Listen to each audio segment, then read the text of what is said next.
Baik, bismillahirrahmanirrahim. Assalamualaikum warahmatullahi wabarakatuh. Perkenalkan, nama saya Zar Kawirana. Di sini saya akan membahas sedikit tentang struktur sel, yang dimana struktur sel ini merupakan bagian dari pembahasan materi dasar biomedik 2. Tentunya kita ketahui bersama bahwa sel ini merupakan unit fungsi terkecil dari organisme atau makhluk hidup. Semua sel memiliki 3 kesamaan. Yang pertama itu membran sel. Semua sel memiliki membran sel. Yang kemudian membran sel ini berfungsi untuk memisahkan inti dalam sel dari lingkungannya. Kemudian sitoplasma yang merupakan cairan berbentuk jeli. Kemudian DNA yang memiliki materi-materi genetik. Kemudian sel ini dibagi menjadi 2, yaitu sel eukariotik dan sel prokariotik. Sel eukariotik adalah sel yang mempunyai organel-organel sel atau bagian-bagian kecil di dalam sel yang mempunyai atau memiliki fungsi unik yang kemudian berbeda-beda untuk menjalankan fungsi dari sel itu sendiri. Di dalam sel eukariotik ini mempunyai struktur fungsi yang kompleks yang kemudian biasa kita temui di hewan ataupun tumbuhan. Sel eukariotik ini memiliki inti sel yang dinamakan nukleus. Kemudian yang kedua adalah prokariotik. Prokariotik ini adalah sel yang bersel satu. Prokariotik ini adalah bersel satu yang kita temukan di bakteri dan lain sebagainya. Prokariotik ini tidak memiliki inti atau nukleus. Kemudian organel sel. Organel sel adalah bagian-bagian kecil di dalam sel yang mempunyai fungsi yang berbeda-beda. Yang pertama itu yang saya akan bahas adalah inti sel atau nukleus. Inti atau nukleus ini merupakan pusat kontrol dari berjalannya sistem sel tersebut.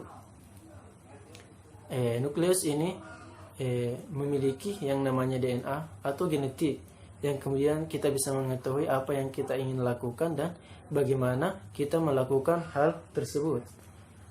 Kemudian setelah sel ini dibelah, maka DNA ini akan memadat dan membentuk yang namanya kromosom. Di dalam inti sel ini terdapat juga yang namanya nukleolus, yang dimana di dalam nukleolus inilah dibentuk yang namanya atau dibuat yang namanya ribosom. Setelah menjalankan fungsinya ribosom, kemudian keluar dari inti dan menjalankan fungsi yang lain, yaitu mensintetis atau membuat protein.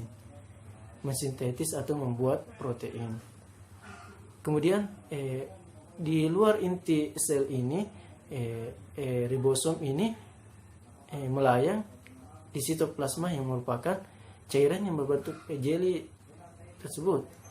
Kemudian ribosom ini melekat pada retikulum endoplasma atau yang biasa dikenal dengan RE. RE terdapat 2, yaitu RE kasar dan RE halus.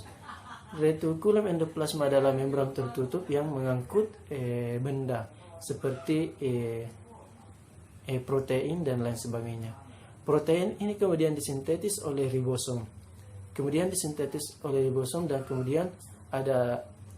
Dan kemudian diterima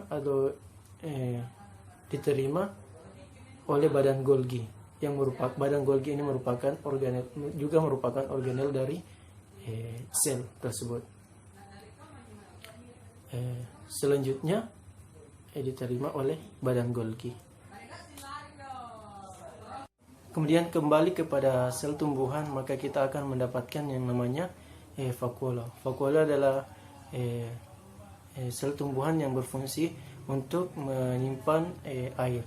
Kemudian kembali kepada sel hewan, maka kita akan menemukan yang namanya lisosom.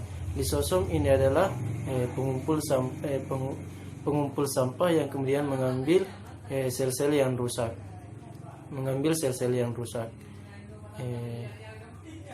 Kemudian mitokondria.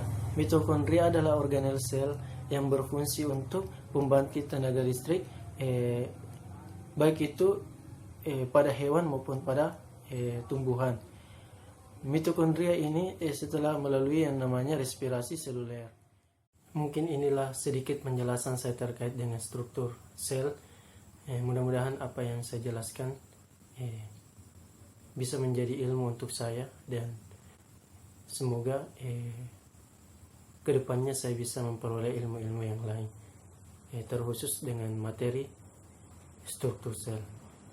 Terima kasih. Wassalamualaikum warahmatullahi wabarakatuh.